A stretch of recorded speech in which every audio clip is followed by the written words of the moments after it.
नमस्कार, मैं आरडी भारती और आप देख रहे हैं बिहारी सुल्तान। बिहारी सुल्तान चैनल समाज के बीच जाकर एक सर्वे किया, लोगों से पूछा आप किसके साथ हैं इस लोकतंत्र के अंदर, क्योंकि कई बार राष्ट्र के प्रति भावनाएं जगाई जाती है, देश के प्रति भावनाएं जगाई जाती है, कई बार किसी समाज के प्रति। बहुजन समाज पार्टी बहुजन समाज के प्रति समर्पित है। अखिलेश यादव जी की समाजवादी पार्टी भी समाज के प्रति समर्पित है, ओबीसी पे उनकी अच्छी पकड़ है। कांग्रेस पार्टी भी आजकल एससी एसटी की बात ज्यादा कर रही है। भाजपा तो कहती है कि हम देश के प्रति समर्पित हैं, ध्रुवीकरण भी करती है, जाति धर्म भी करती है, लेकिन आम जनता का किसका वोट किसके साथ जा रहा है, ये हमने सर्वे किया। अगर आप हमारे चैनल पर नए हैं तो चैनल को सब्सक्राइब जरूर कीजिए। वीडियो अच्छा लगे तो इसे लाइक कर दीजिए, शेयर इसलिए कर दीजिए क्योंकि बड़ी काम की ये वीडियो है।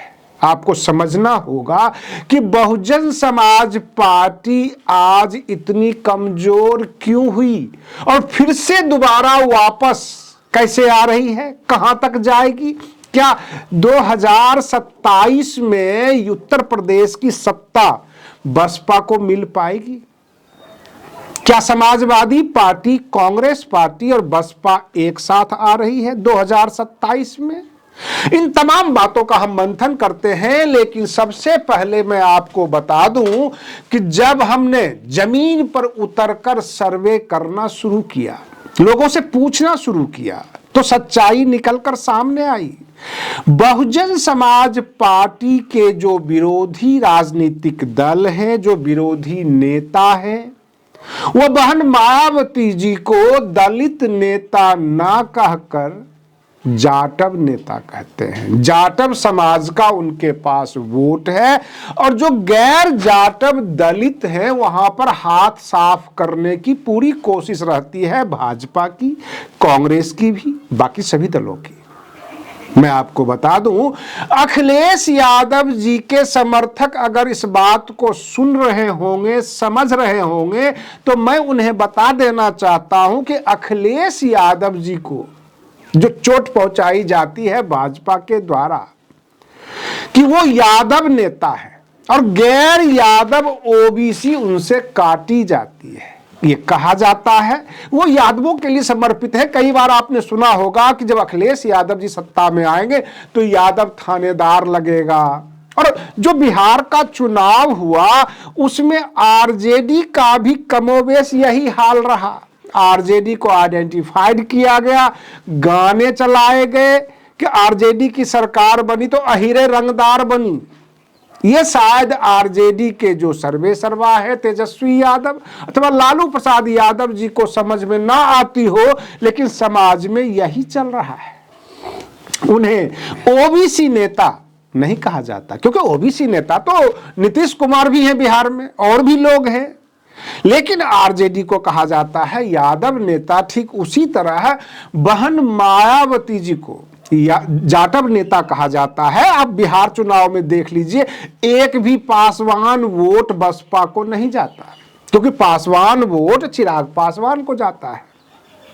और रही बात यह कि भले ही जीतन राम मांझी ये कहें कि मैं मुसहर समाज का नेता हूं, लेकिन केवल गया साइड जो उनका गृह जिला है, उस साइड के भले ही लोग उन्हें वोट देते होंगे, पूरे बिहार के मुसहर उन्हें जानते तक नहीं, उनसे मिले नहीं कभी, उनसे फैमिलियर नहीं है मुसहर समाज के लोग, और मुसहर नेता के रूप में मानते भी नहीं है।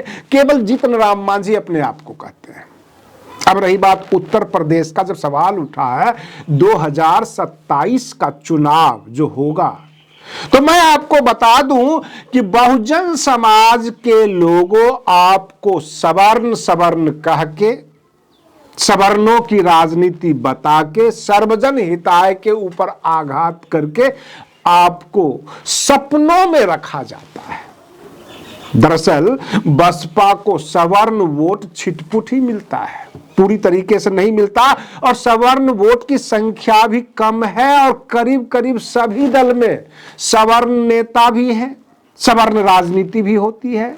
भाजपा को जो एक बहुत बड़ा थोक के हिसाब से वोट मिलता है वो गैर जाटव दलितों का और गैर यादव ओबीसी का। मैंने जो सर्वे किया है और मैं अपने तरफ से, चाहे वो बहन मायावती जी की बसपा हो, पार्टी समर्थक हो, कार्यकर्ता हो, अथवा समाजवादी पार्टी के, इन तमाम लोगों का जो हमने सर्वे किया है, बसपा में भी सवर्ण नेता हैं, सर्वजन के नेता हैं, सतीश चंद्र मिश्रा हैं, सुधीर भदौरिया साहब हैं, ये विजेंद्र सिंह हैं गाजीपुर से, बहुत सारे नेता हैं, सवर्ण नेता हैं बसपा के अंदर। उनको ये ड्यूटी लगाई जाए कि आप सर्व समाज में भाईचारा कमेटी बनाइए, मजबूत कीजिए।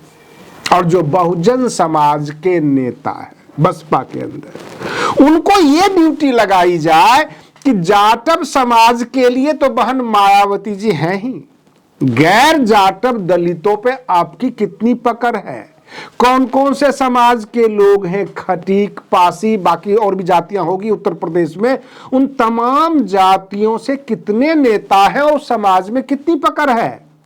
बहन मायावती जी को दलित नेता के रूप में स्थापित करना होगा, ये जवाब देना होगा विरोधियों को कि बहन मायावती जी एक दलित नेता है, ना कि जाटव नेता।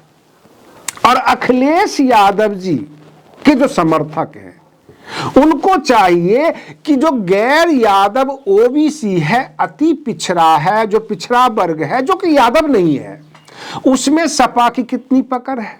और हो सके तो 2027 के लिए सपा बसपा एक साथ आ जाए, कांग्रेस को भी साथ कर ले, क्योंकि कांग्रेस पार्टी दलित वोट के लिए ललायित है, ललचाई हुई नजरों से देखती है। कल की घटना बता देता हूं कि कांग्रेस पार्टी ने महाराष्ट्र के मुंबई में जो बीएमसी का चुनाव है उसमें प्रकाश अंबेडकर जी से जो है गठबंधन किया। 62 सीट पर प्रकाश अंबेडकर जी की बहुजन अघाड़ी पार्टी चुनाव लड़ेगी और बाकी सीटों पर कांग्रेस लड़ेगी।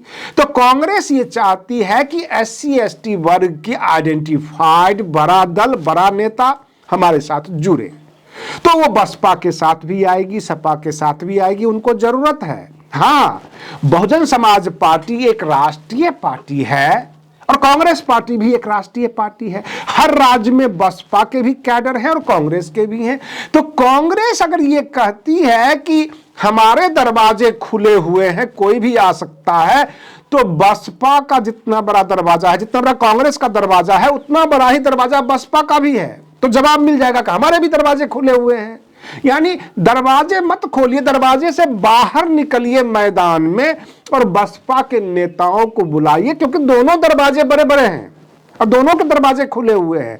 आप सपा के मामले में, बाकी जो क्षेत्रीय पार्टी है उनके मामले में आप कह सकते हैं कि हमारे दरवाजे खुले हुए हैं। जो अजय राय जी का बयान आया, अवनीश सिंह का बयान आया, सब यही बोलते हैं हमारे दरवाजे खुले हुए। जैसे लगता है कि कांग्रेस का दरवाजा बहुत बड़ा है और बसपा का दरवाजा छोटा है। फिर दोनों राष्ट्रीय पार्टी है, इसलिए अपने अपने दरवाजे से बाहर निकलिए, सपा को साथ कर लीजिए, क्योंकि यह गंभीर बात है इस लोकतंत्र का कि गैर यादव ओबीसी और गैर जाटव SC ST यानी दलित वोट, जो हम बिहार में कहते हैं महादलित और दलित, इस तरह से बांट दिया गया है, लेकिन उत्तर प्रदेश में केवल SC ST क्लास है, दलितों में आता है। और उसमें जो गैर जाटव है, जैसे धोबी हो गया, पासी हो गया, खटीक हो गया, बहुत सारे और भी जातियां हैं, उन तमाम को भाजपा बड़ी बारीकी से बहन मायावती जी को जाटव नेता कह के काट लेती है, अखिलेश यादव जी को यादव नेता कह के ओबीसी का वोट काट लेती है। इस पर काम जरूर करना चाहिए। मैं और सर्वे लेकर आपके सामने प्रस्तुत हूंगा। आज के लिए बस इतना ही। आप बने रहिए बिहारी सुल्तान चैनल पर। हम फिर मिलते हैं अगले वीडियो में, तब तक के लिए धन्यवाद।